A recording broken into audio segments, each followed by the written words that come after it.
To the Muslim world, we seek a new way forward based on mutual interest and mutual respect. To those leaders around the globe who seek to sow conflict or blame their society's ills on the West, know that your people will judge you on what you can build, not what you destroy. To those who claim to power through corruption and deceit and the silencing of dissent, know that you are on the wrong side of history, but that we will extend a hand if you are willing to unclench your fist. To the people of poor nations, we pledge to work alongside you to make your farms flourish and let clean waters flow, to nourish starved bodies and feed hungry minds. And to those nations like ours that enjoy relative plenty, we say we can no longer afford indifference to the suffering outside our borders, nor can we consume the world's resources without regard to effect. For the world has changed, and we must change with it. As we consider the road that unfolds before us, we remember with humble gratitude those brave Americans who, at this very hour, patrol far-off deserts and distant mountains. They have something to tell us, just as the fallen heroes who lie in Arlington whisper through the ages. We honor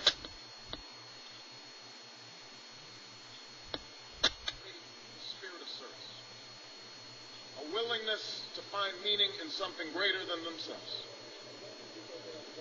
And yet, at this moment, a moment that will define a generation, it is precisely this spirit that must inhabit us all. For as much as government can do and must do, it is ultimately the faith and determination of the American people upon which this nation relies. It is the kindness to take in a stranger when the levees break, the selflessness of workers who would rather cut their hours than see a friend lose their job, which sees us through our darkest hours.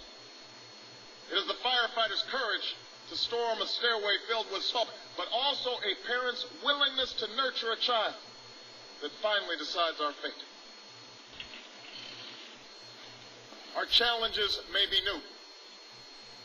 The instruments with which we meet them may be new. But those values upon which our success depends, honesty and hard work, courage and fair play, tolerance and curiosity, loyalty and patriotism, these things are old. These things are true.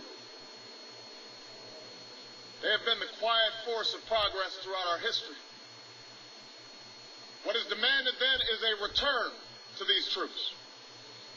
What is required of us now is a new era of responsibility, a recognition on the part of every American that we have duties to ourselves, our nation, and the world. Duties that we do not grudgingly accept, but rather seize gladly, firm in the knowledge that there is nothing so satisfying to the spirit, so defining of our character, than giving our all to a difficult task.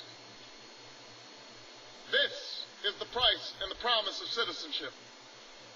This is the source of our confidence, the knowledge that God calls on us to shape an uncertain destiny.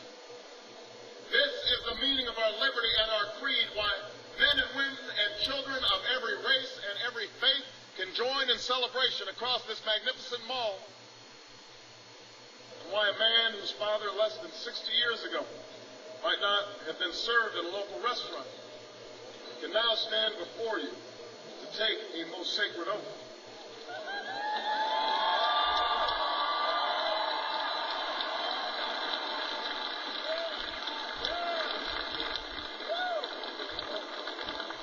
So let us mark this day in remembrance of who we are and how far we have traveled.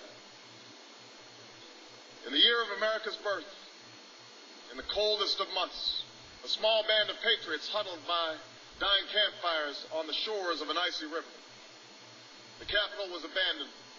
The enemy was advancing. The snow was stained with blood. At a moment when the outcome of our revolution was most in doubt, the father of our nation ordered these words be read to the people. Let it be told to the future world that in the depth of winter, when nothing but hope and virtue could survive, that the city and the country, alarmed at one common danger, came forth to meet it. America, in the face of our common dangers, in this winter of our hardship, let us remember these timeless words.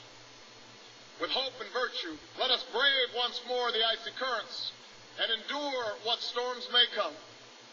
Let it be said by our children's children that when we were tested, we refused to let this journey end, that we did not turn back nor did we falter, and with eyes fixed on the horizon and God's grace upon us, we carried forth that great gift of freedom and delivered it safely to future generations.